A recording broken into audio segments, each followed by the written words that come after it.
Bapak Ibu, kita akan sama-sama buka firman Tuhan dari Efesus 2 ayat 18 sampai 22. Sudah saya salin ya. Kita sudah disalin di depan supaya lebih gede Bapak Ibu ya, karena kalau saya sih kurang terlihat gitu ya di Alkitab ya sekarang ya, karena usia makin tambah kemampuan melihat juga semakin berkurang jadinya ya, bukan bertambah ya. Efesus 2 ayat 18 sampai 22. Efesus 2 ayat 18 sampai 22 saya akan bacakan untuk Bapak Ibu dan Saudara. Karena oleh Dia kita kedua pihak dalam satu roh beroleh jalan masuk kepada Bapa. Demikianlah kamu bukan lagi orang asing dan pendatang, melainkan kawan sewarga dari orang-orang kudus dan anggota-anggota keluarga Allah, yang dibangun di atas dasar para rasul dan para nabi, dengan Kristus Yesus sebagai batu penjuru. Di dalam Dia tumbuh seluruh bangunan rapi tersusun menjadi bait Allah yang kudus di dalam Tuhan. Di dalam Dia kamu juga turut dibangunkan menjadi tempat kediaman Allah di dalam roh. Bapak Ibu dan Saudara, Bapak Ibu pernah nginep di hotel enggak? Pernah? Semua pernah nginep di hotel? Ada yang enggak pernah nginep di hotel? Ada enggak? Maunya di rumah sendiri, anti sama hotel gitu ya. Meskipun jauh sudah malam tetap pulang gitu ya, karena pengennya di rumah, nggak mau hotel. Ada Bapak Ibu? Mungkin jarang ya, langka ya. Semua orang pernah nginep di hotel. Cuman masalahnya, pernah nggak Bapak Ibu nginep di hotel bintang 5? Pernah nggak Bapak Ibu? Belum. Belum ya, saya juga belum Bapak Ibu ya. Bintang-bintang yang lain yang lebih kecil mungkin sudah pernah ya, bintang 5 belum pernah. Nah Bapak Ibu, saya cari-cari di internet ya, di YouTube, itu hotel-hotel tuh sekarang tuh seperti apa sih gitu ya. Ternyata saya tercengang gitu ya, karena ada hotel yang luar biasa banget nih. Hotel bintang 5 tapi bintang 5-nya plus-plus, coba kita lihat dulu ya sebentar. Video.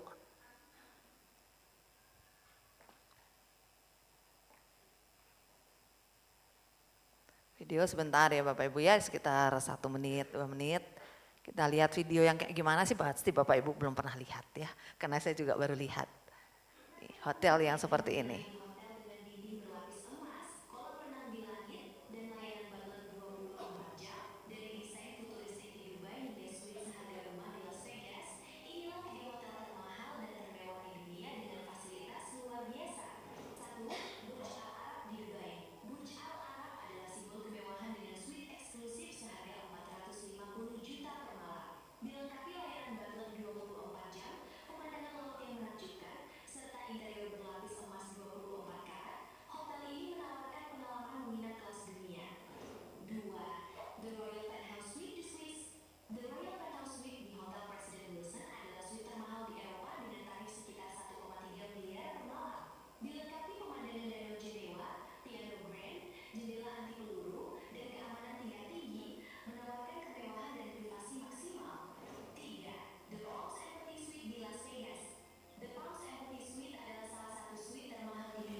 Ya itu Bapak Ibu, 3 hotel termewah di dunia.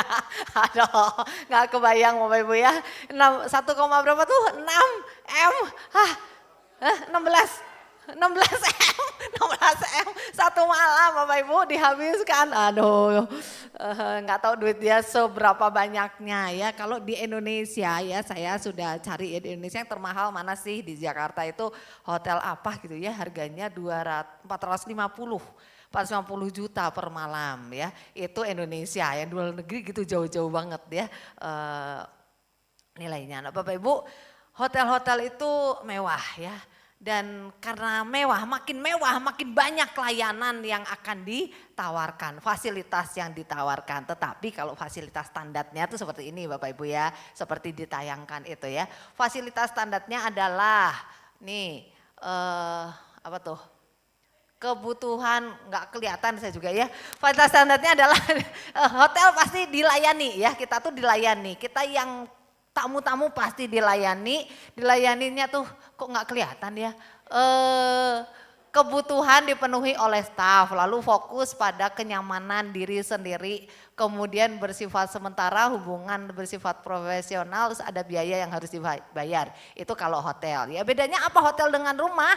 Kalau rumah Bapak Ibu dan Saudara, rumah itu kita itu saling melayani ya, saling melayani, tidak ada yang harus dilayani terus, nggak ada ya, saling melayani. Kemudian fokusnya kepada kebaikan bersama, bersifat tetap dan tumbuh, terus hubungan akrab dan penuh kasih, kemudian pemberian tanpa pamrih. Itu bedanya hotel dengan rumah. Hotel makin mewah, makin layanannya makin luar biasa, makin kita dirajakan begitu ya. Kalau di rumah bagaimana? Di rumah yang jadi raja siapa Bapak Ibu Saudara biasanya? Ada, oh istri. Istri harus dilayani terus gitu ya, 24 jam begitu.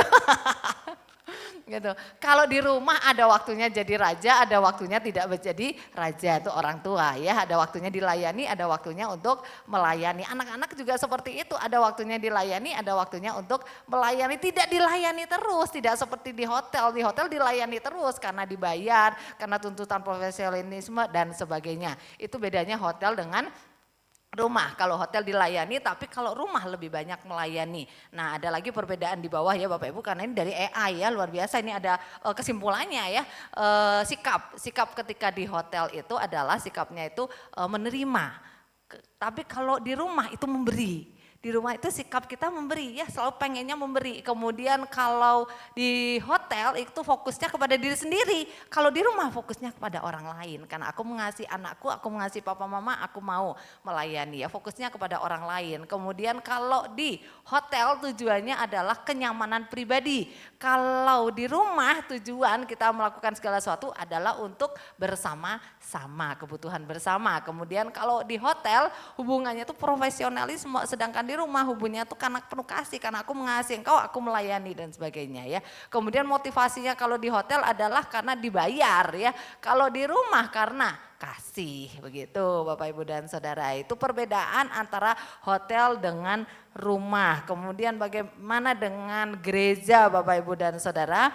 Bagaimana gereja, bagaimana sikap kita terhadap gereja, bagaimana fokus kita terhadap gereja, bagaimana tujuan kita terhadap gereja, bagaimana relasi kita terhadap orang-orang di gereja, bagaimana sikap kita terhadap ketika kita melayani di gereja, seperti kita perlakukan gereja itu seperti hotel atau seperti rumah Bapak Ibu dan Saudara. Ya, Bapak Ibu, hari ini kita akan belajar bagaimana seharusnya sikap kita sebagai orang-orang percaya terhadap gereja. Dan dihubungkan dengan Minggu Trinitas, dihubungkan dengan Allah Tritunggal. Bapak Ibu, untuk itu kita akan belajar mengenai definisi gereja. Gereja menurut Kamus Besar Bahasa Indonesia ini ya, standar adalah yang pertama, gedung atau rumah tempat berdoa dan melakukan upacara agama Kristen. Seperti ini gedung kan ya, ada tembok-temboknya, ada bangunannya. Kemudian yang kedua, badan atau organisasi Kristen yang sama kepercayaan, ajaran dan tata cara ibadahnya. Itu menurut KBBI. Terus menurut bahasa Yunani berarti eklesia, yang berarti dipanggil keluar. Kata eklesia merupakan gabungan dari kata ek yang berarti keluar, kata kerja kaleo, klesia yang berarti dipanggil atau call. Nah, berarti eklesia itu berarti orang-orang yang dipanggil keluar dengan suatu tujuan. Keluar dari mana? Keluar dari dosa. Dengan tujuan apa? Menjalankan misi Kristus. Jadi gereja itu bukan hanya gedung tetapi orang-orang di dalamnya. Eklesia itu berarti manusia-manusia di dalamnya, kumpulan orang percaya, orang-orang percaya yang telah keluar dari dosa dan menjalankan misinya Allah. Itu adalah gereja Bapak Ibu dan Saudara. Bagian yang kita baca tadi Efesus 2 ayat 18-22 mengatakan bahwa gereja itu kumpulan orang percaya dan itu adalah karya dari Allah Tritunggal. Kok bisa sih dibilang karya dari Allah Tritunggal? Allah Tritunggal itu kan Bapa, Anak dan Roh Kudus ya. Yang pertama Bapak Ibu dan Saudara, kita akan bersama-sama bahas kenapa dibilang karya daripada Allah Tritunggal. Satu, Bapa merancang, yang kedua Anak menebus, yang ketiga Roh Kudus yang memenuhi dan mempersatukan. Kita akan bahas satu persatu Bapak Ibu dan Saudara. Bapa merancang maksudnya apa sih? Bapa merancang itu maksudnya adalah ide awalnya itu dari Bapa. Kenapa ada gereja? Ide awalnya itu dari Bapa. Bapa surgawi. Allah Bapa yang merancang, pribadi pertama daripada Allah Tritunggal itu yang merancang. Sejak semula Allah kepengen manusia itu bersekutu, tidak sendirian, makanya ada Adam dan Hawa. Sejak semula Allah kepengen bahwa anak-anaknya itu punya hati yang tertuju kepada Allah. Sejak semula Allah kepengen bahwa Allah itu ada berdiam di tengah-tengah umatnya. Allah yang merancangkan karya keselamatan, ia juga yang punya ide untuk membuat gereja. Jadi bagaimana dengan orang-orang yang lainnya manusia? Manusia itu hanya alat. Yang merancang dan yang punya ide untuk mendirikan gereja adalah Allah. Gereja adalah sebagai lembaga dan persekutuan orang percaya. Itu gereja adalah lembaga dan juga persekutuan sebagai orang percaya. Itu kita lihat di dalam perjanjian baru ya, di dalam gereja mula-mula itu terwujud Bapak Ibu dan Saudara. Jadi Allah yang merancang gereja bukan manusia. Yang punya ide adanya gereja itu siapa? Adanya gereja termasuk gereja Kristen Kalam Kristeka ini yang punya ide siapa? Tuhan yang punya ide awal Bapak Ibu, bukannya manusia, bukannya majelis, bukannya tua-tua dulu yang awal-awal tuh pendiri daripada gereja ini, bukan, itu mereka sebagai alat, tetapi ide awalnya yang merancang keberadaan gereja itu adalah Allah. Kemudian yang kedua Bapak Ibu, anak yang menebus. Maksud dari gereja adalah karya Allah Tritunggal, yang kedua adalah anak Yesus Kristus yang adalah penebus. Anak yang menebus di dalam Roma 3 ayat 23 dikatakan karena semua orang telah berbuat dosa dan telah kehilangan kemuliaan Allah. Semua orang, gak ada satupun yang tertinggal. Semua orang itu berdosa. Semua orang berdosa. Dosa itu membuat relasi manusia dengan Allah itu hancur. Relasi manusia dengan Allah itu putus. Relasi manusia dengan Allah itu rusak. Manusia pasti binasa karena dosa. Tetapi kita bersyukur melalui kematian dan kebangkitan Kristus, maka manusia itu, hubungan manusia itu diperdamaikan dengan Allah. Tembok pemisah itu runtuh Bapak Ibu dan Saudara. Sehingga kita dapat menemui Allah dengan bebas ya. Ada hak prerogatif bagi kita, ada privilege bagi kita. Relasi kita jadi enak gitu ya dengan Bapa di surga. Yang tadinya terputus jadi bisa nyambung karena Tuhan mati di atas kayu salib untuk kita semua. Sehingga kita semua yang percaya kepada Tuhan namanya adalah warga negara surgawi. Sudah beroleh status warga negara surgawi kalau sudah percaya kepada Tuhan. Bapak Ibu dan Saudara, jemaat di Efesus pada saat itu ya, jemaat di Efesus pada saat Paulus menulis surat ini itu mereka itu kenceng diskriminasinya. Antara orang Yahudi dan non-Yahudi, antara pendatang dengan orang asli gitu ya, seperti kita antara orang asli dan juga pendatang gitu ya, itu ada diskriminasinya itu kenceng banget sehingga mereka itu yang pendatang itu merasa dilecehkan, pendatang itu merasa minder gitu ya karena perbedaan status itu. Nah di dalam bagian ini Paulus mengatakan kita itu semua sama. Kalau kita sudah percaya sama Tuhan, status kita sama, warga negara kerajaan surgawi sama. Status kita sama, anak-anak Tuhan. Memang sih secara legalitas, secara hukum memang warga negara Yahudi, warga negara Romawi, warga negara Korintus, warga negara Indonesia, warga negara Amerika dan sebagainya. Tetapi status di dalam status rohani sama, warga negara kerajaan surga.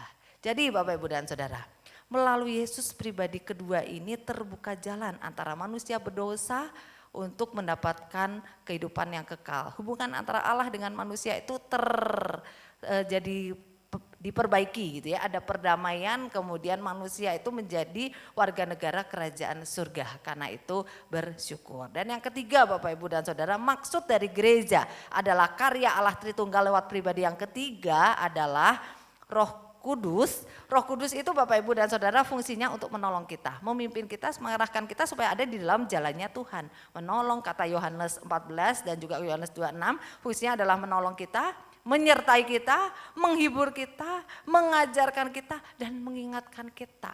Pokoknya Roh Kudus itu gunanya adalah untuk memimpin kita supaya terus ada di dalam tracknya Tuhan. Nah Bapak Ibu, kita bersyukur untuk Roh Kudus yang ada di dalam diri setiap kita yang percaya kepadanya. Bapak Ibu, Roh Kudus itu yang menolong kita dapat bertumbuh. Dapat menolong kita dapat terus introspeksi, menolong kita untuk dapat ingat bahwa oh ini maunya Tuhan, oh ini bukan maunya Tuhan, Bapak Ibu ya.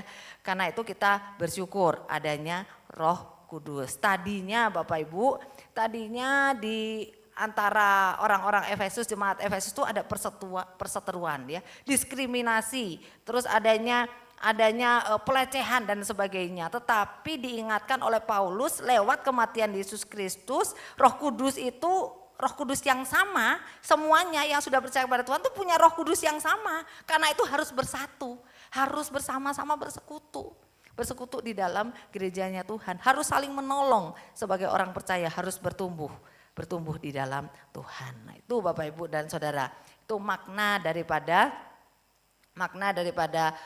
gereja yang adalah karya daripada Allah Tritunggal. Kemudian Bapak Ibu dalam Efesus tadi juga gereja itu digambarkan menjadi dua. Yang pertama, keluarga Allah. Kalau kita punya keluarga seneng Bapak Ibu dan Saudara ya. Ada nggak yang nggak punya keluarga di sini? Ada nggak sih? Semua orang pasti punya keluarga ya, meskipun akhirnya sekarang sendiri misalnya gitu ya. Tapi punya keluarga, pasti punya keluarga. Kita senang punya keluarga. Gereja digambarkan sebagai keluarga Allah. Next, gereja digambarkan sebagai keluarga Allah, itu yang pertama. Yang kedua, gereja digambarkan sebagai rumah Allah. Gereja sebagai keluarga Allah berarti gereja itu bukan hanya bangunan, bukan hanya tempat ibadah, tetapi keluarga tempat di mana kita interaksi. Kalau punya keluarga kan harus ngobrol ya, harus interaksi, harus ada tempat untuk saling menolong, saling memberi, saling menerima, saling curhat dan sebagainya. Gereja bukan hanya bangunan tempat ibadah, tetapi juga tempat di mana ada interaksi dan saling mengasihi. Status sebagai keluarga Allah berarti ada relasi intim Bapak Ibu dan Saudara antara satu dengan yang lainnya. Itu kita bersyukur. Kalau kita sudah percaya kepada Tuhan, status kita adalah keluarga. Saya keluarga dengan Kobeni, saya sekeluarga dengan Bu Ripka ya, kita semua keluarga karena kita sudah percaya kepada Tuhan. Itu adalah hal yang indah Bapak Ibu. Jadi kalau kita sudah percaya kepada Tuhan, kita tuh tidak akan sendiri dalam dunia ini karena ada keluarga yang lain, yaitu keluarga Allah yang Tuhan kirimkan untuk ada di sisi kita bersama-sama dengan kita. Yang kedua rumah Allah. Rumah Allah di Alkitab dikatakan di Efesus juga Efesus yang kita baca dikatakan bahwa gereja adalah rumah Allah. Betul banget ya. Gereja Alam Kudus TKI adalah rumah Allah. Dan Yesus adalah batu penjurunya. Kalau zaman dulu itu butuh batu penjuru atau bahasa Inggrisnya cornerstone ya. Butuh batu penjuru atau batu kunci supaya apa? Supaya ada patokan di dalam memastikan kekokohan bangunan, kestabilan bangunan dan sebagainya. Kalau sekarang nggak perlu Bapak Ibu. Sekarang sudah ada alat ukurnya. Mana tuh alat ukurnya? Tuh, mana? Yang kedua, nah itu alat ukurnya seperti itu ya Bapak Ibu. Kalau dulu belum ada alat ukur, butuh batu penjuru supaya dapat menolong semuanya bangunan itu, struktur bangunan dapat berdiri dengan baik dan kokoh gitu ya dan stabil. Nah Bapak Ibu, batu penjurunya adalah Yesus kata Alkitab. Batu penjuru rumah Allah itu adalah Yesus. Gereja itu ibarat rumah. Batu penjurunya adalah Yesus, sedangkan fondasinya kata Alkitab adalah para rasul dan nabi. Maksudnya apa? Maksudnya para rasul dan nabi itu kan utusan daripada Tuhan untuk mewartakan firman Tuhan. Maksudnya itu adalah firman Tuhan. Firman Tuhan harus menjadi fondasi di dalam rumah Allah. Kemudian tembok-temboknya dan juga bagian-bagian yang lain itu adalah kita. Kita jemaat daripada Tuhan. Dan batu-batu itu nggak bisa satu Bapak Ibu, harus banyak supaya bangunan itu dapat berdiri dengan kokoh dan baik ya. Kalau batu cuma satu nggak jadi itu rumah ya. Batunya harus beberapa dan berbagai macam jenis, tidak apa-apa, dan bahannya juga berbagai macam jenis, harus dicampur batu, harus ada pasirnya, harus ada semennya dan sebagainya. Begitu pula dengan rumah Allah atau gereja. Kita adalah bagian-bagian tersebut Bapak Ibu. Kita tuh berbeda-beda, dari suku yang berbeda-beda, karakternya berbeda-beda, latar belakangnya berbeda-beda. Kita tuh satu ya, disusun menjadi satu, direkatkan gitu ya, menjadi bangunan rumah Allah, menjadi gereja. Sebagai jemaat kita dipanggil untuk saling tolong menolong bersama-sama menghadirkan Tuhan di dalam dunia ini lewat gerejanya Bapak Ibu. Jadi kalau di dalam gereja ini ada macam-macam orang ya bersyukur ya kita harus bersatu untuk boleh membangun gereja ini sehingga nama Tuhan boleh semakin dipermuliakan lewat gereja ini Bapak Ibu dan Saudara. Bapak Ibu dan Saudara, jadi gereja itu bukan buatan manusia, bukan. Manusia itu hanya alat. Gereja itu adalah karya daripada Allah Tritunggal, Bapa, Anak dan Roh Kudus. Bapa merancang, Anak Yesus menebus dan Roh Kudus itu menolong sehingga dapat bersatu, dapat terpelihara dengan baik gerejanya. Bagaimana Bapak Ibu dengan Gereja Kristen Kalam Kudus TKI? Umur berapa sih Gereja Kalam Kudus TKI Bapak Ibu? Kemarin bulan Maret ya kita rayakan umur 30 ya. Berarti sekarang sudah lebih berapa bulan? Maret, April, Mei, Juni 3 bulan ya. Harusnya Februari sih, Februari, Maret, April, Mei ya, baru Mei sekarang ya, besok Juni ya. Berarti 30 tahun lebih 3 bulan. Bagaimana dengan Gereja Kristen Kalam Kudus TKI? Gereja ini karya Allah. Manusia yang membuatnya dulu-dulu, majelis yang dulu, panitia pembangunan yang dulu tuh alatnya Tuhan. Tetapi karyanya karya Allah. Ide awalnya daripada Allah. Jadi harusnya kita fokus kepada Allah di dalam melakukan berbagai hal di dalam gereja ini. Tapi seringkali Bapak Ibu, seringkali mungkin ya di tempat lain ya, di sini mungkin tidak ada ya, fokusnya kepada pendetanya, kepada pengkhotbahnya, fokusnya kepada gembalanya, fokusnya kepada rohaniawannya, fokusnya kepada majelisnya, fokusnya kepada programnya, fokusnya kepada acaranya, fokusnya kepada fasilitasnya. Mana sih nggak ada fasilitas gini-gini aja gitu ya, kursinya gini-gini aja nggak bisa goyang-goyang gitu ya dan sebagainya. Bapak Ibu dan Saudara, gereja adalah karya Allah. Marilah kita fokus kepada Allah saja. Kerinduan kita setiap jemaat, majelis, rohaniwan, aktivis, CL seharusnya adalah menyenangkan hati Tuhan saja sudah. Enggak yang lain-lain. Tapi namanya manusia Bapak Ibu ada aja ya.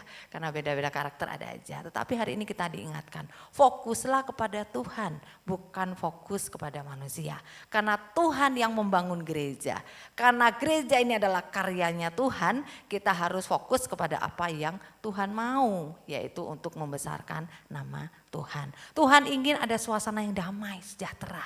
Tuhan ingin ada suasana yang ketersalingan, saling menolong, saling mengingatkan dan sebagainya, bukannya saling iri hati, saling menjatuhkan, saling marah, saling berebut, saling ingin namanya dikenal dan sebagainya Bapak Ibu. Tapi namanya manusia sekali lagi ada kecenderungan seperti itu. Kalau di sini ada nggak Bapak Ibu?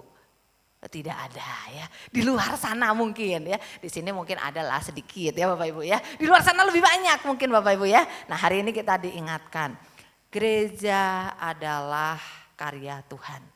Kita harus menjalankan gereja sesuai dengan apa yang Tuhan mau.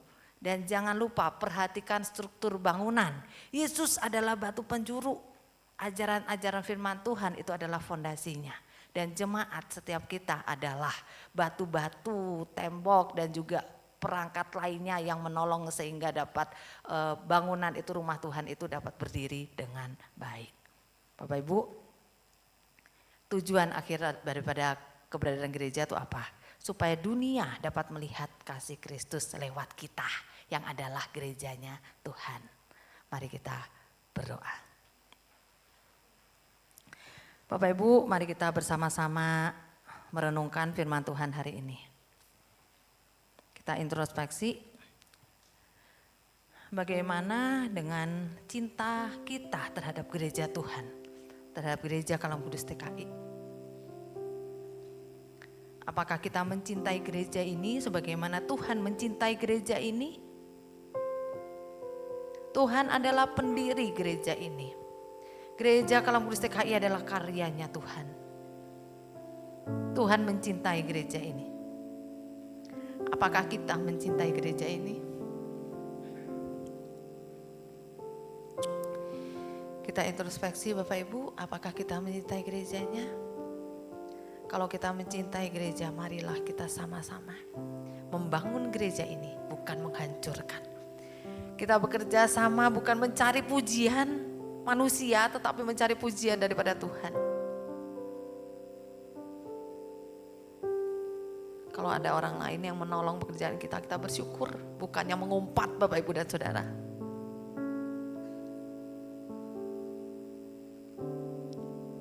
Kadang ada orang lain yang mengingatkan kita, kita juga bersyukur, bukannya memarahin mereka.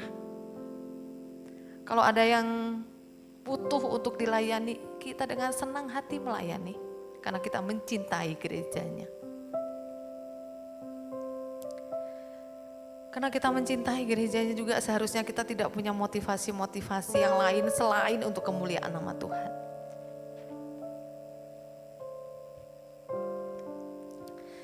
Bapak, Ibu, dan Saudara, marilah kita masing-masing katakan di dalam diri kita, apa yang dapat aku lakukan untuk gerejanya? Apa yang dapat aku lakukan untuk gereja Kalam Kudus TKI ini? Apa yang dapat aku lakukan supaya gereja Kalam Kudus TKI ini terbangun? Apa yang dapat aku lakukan? Apa yang dapat aku lakukan?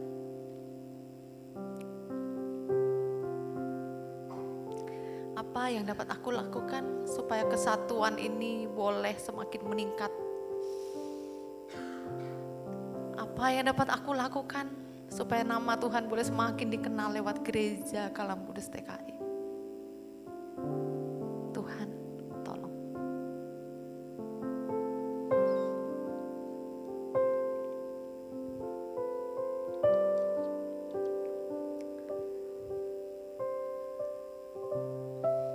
Tuhan, terima kasih. Terima kasih karena Tuhan punya ide untuk mendirikan gereja Kalam Kudus TKI. Tuhan, terima kasih karena gereja Kalam Kudus TKI boleh ada sampai saat ini, 30 tahun lebih. Tuhan, terima kasih kami menjadi bagian daripada gereja ini. Tuhan, terima kasih untuk para gembala, rohaniawan, CL, majelis, aktivis yang ada, terima kasih. Tuhan, terima kasih untuk jemaat yang terus setia beribadah.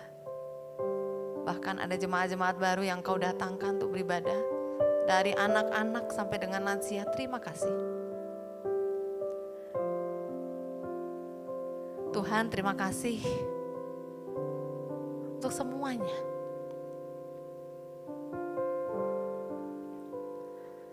Untuk semuanya yang telah Engkau perbuat di dalam gereja ini ya Tuhan. Kami merasakan sampai 30 tahun lebih banyak mujizat yang Tuhan berikan. Tuhan lakukan. Pemeliharaan Tuhan nyata dan sempurna bagi Kalam Kudus TKI. Terima kasih Tuhan. Terima kasih. Ampuni kami ya Tuhan sebagai jemaat-Mu kalau kadangkala kami larut dalam kemanusiaan kami. Ego kami ya Tuhan. Ampuni kami Tuhan, ampuni kami. Tolong kami Tuhan supaya kami boleh bersatu membangun gereja Kalam Kudus TKI. Sehingga gereja Kalam Kudus TKI boleh penuh dengan orang-orang yang mengenal Tuhan. Rindu untuk terus bertumbuh di dalam Tuhan. Sehingga gereja Kalam Kudus TKI boleh menjadi kesaksian bagi banyak orang. Tolong ya Tuhan, pakai kami. Tolong kami supaya kami boleh melakukan 1, 2, 3 bahkan banyak hal untuk gereja ini. Tolong kami ya Tuhan. Tolong kami. Terima kasih Tuhan. Terima kasih. Karena kami percaya Engkau yang mengadakan gereja ini. Engkau yang terus akan memelihara. Dan terus Engkau akan memakai gereja ini ya Tuhan. Boleh menjadi alat untuk kebesaran kemuliaan, ketinggian nama Tuhan saja. Terima kasih Tuhan. Di dalam nama Tuhan Yesus kami berdoa. Amin. Bapak Ibu Saudara silahkan berdiri.